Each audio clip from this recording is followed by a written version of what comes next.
Okay, so picture this. You're the first one at the scene of an accident. Sirens wail in the distance, could be a fender bender, could be something way worse. You've got one shot to make the right call to stabilize things before it's too late. And that is where ATLS comes in. Your crash course in trauma care. Exactly. And we're diving deep into the ATLS 10th edition student manual to bring you, well, the crash course on the crash course. This is the globally recognized gold standard for handling these high-stakes situations. Right, but we're not talking about memorizing every single step. This deep dive is about really understanding the why behind those life-saving actions. It's about the system as a whole. And what's fascinating is that this whole system, this globally recognized protocol, Uh-huh. started with a group of doctors in Nebraska. Really? Yeah, they just wanted to improve trauma care in their own backyard, so to speak. Huh. It's almost like a textbook case of think globally, act locally, but in reverse. Exactly. It's a remarkable story. What started as this local course in Nebraska quickly gained traction, and for good reason. The system they created, it worked. And it's interesting you say that because one of the big things the manual emphasizes is this move toward what they call inclusive trauma systems. What exactly does that mean?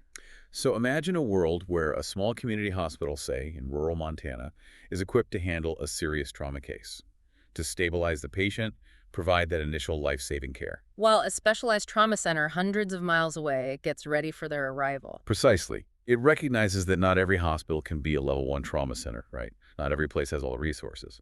But every single hospital, big or small, has a part to play. That makes a lot of sense. But to maintain a system like that, where hospitals big and small are all working together, that takes incredible coordination.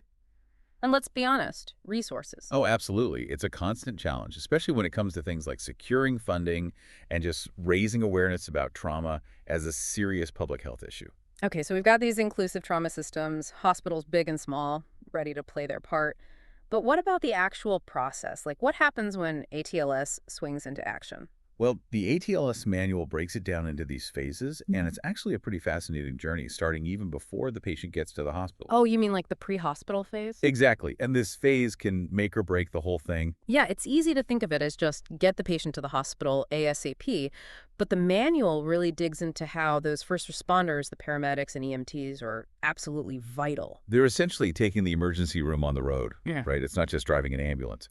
They're triaging, stabilizing, even potentially calling the hospital with key details so the team's ready. Oh, so they can prep for the patient's arrival. Precisely. And minimizing that scene time, how long it takes to assess, stabilize, transport, that's often what makes all the difference. And then what? The patient arrives at the ER, and I imagine that's when things get really intense. It's definitely high pressure. That's where the ATLS primary survey comes in. It's all about rapid assessment and prioritization. We're talking ABCDEs here: airway, breathing, circulation, disability, and exposure/environment. Each one is crucial, but the order matters. Ah, so it's not just a checklist, it's like a prioritized checklist, because some things are more immediately life-threatening. Exactly. Yeah. Let's say you have a tension pneumothorax, basically a collapsed lung where air is trapped, putting pressure on the heart.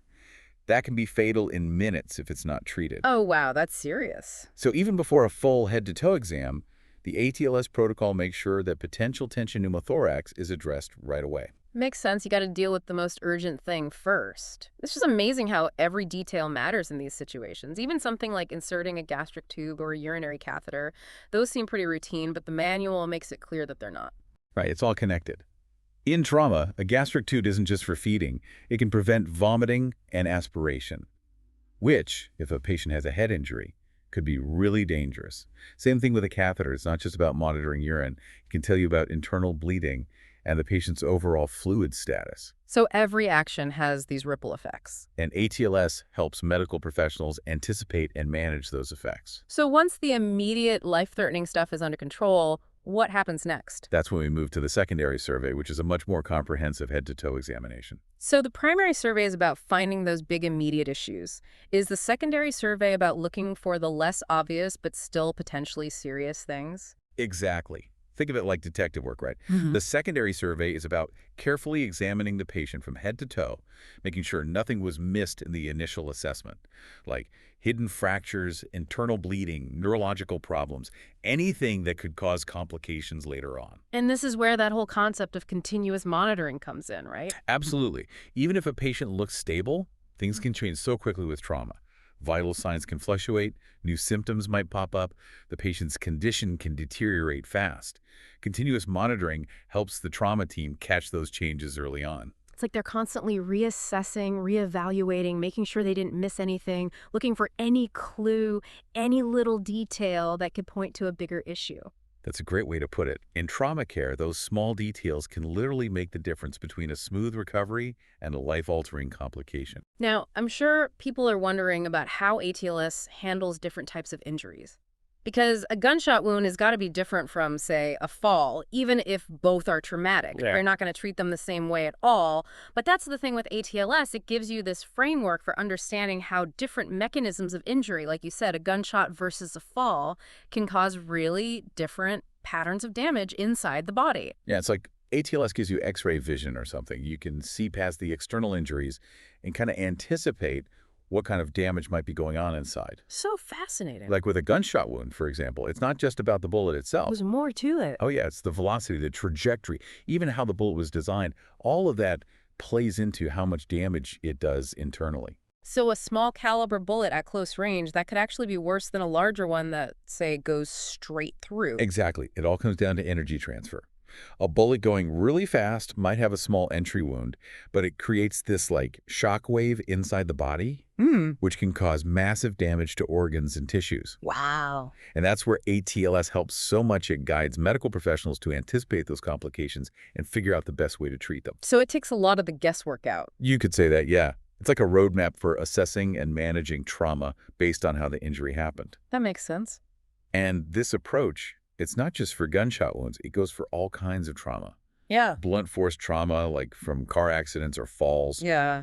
Penetrating injuries like stabbings, even blast injuries. Blast injuries, like from an explosion. Exactly. Those can be really complex.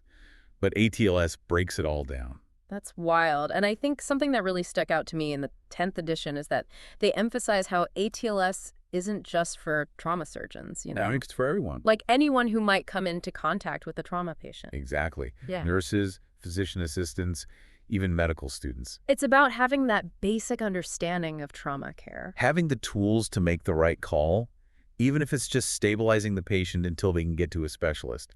Because those initial actions, those first few minutes, can be so critical. It's like this universal language for trauma care, so everyone's on the same page, you know? Especially in those really intense situations when things are happening so fast. 100%. Yeah. When it's a matter of life or death, that shared understanding can make all the difference. This has been incredible. It's amazing to see how this system that started with just a few doctors in Nebraska has become the gold standard for trauma care everywhere. It really has the potential to save lives all over the world. It's pretty remarkable. And it's a testament to the power of a good idea and a dedication to always learning and improving.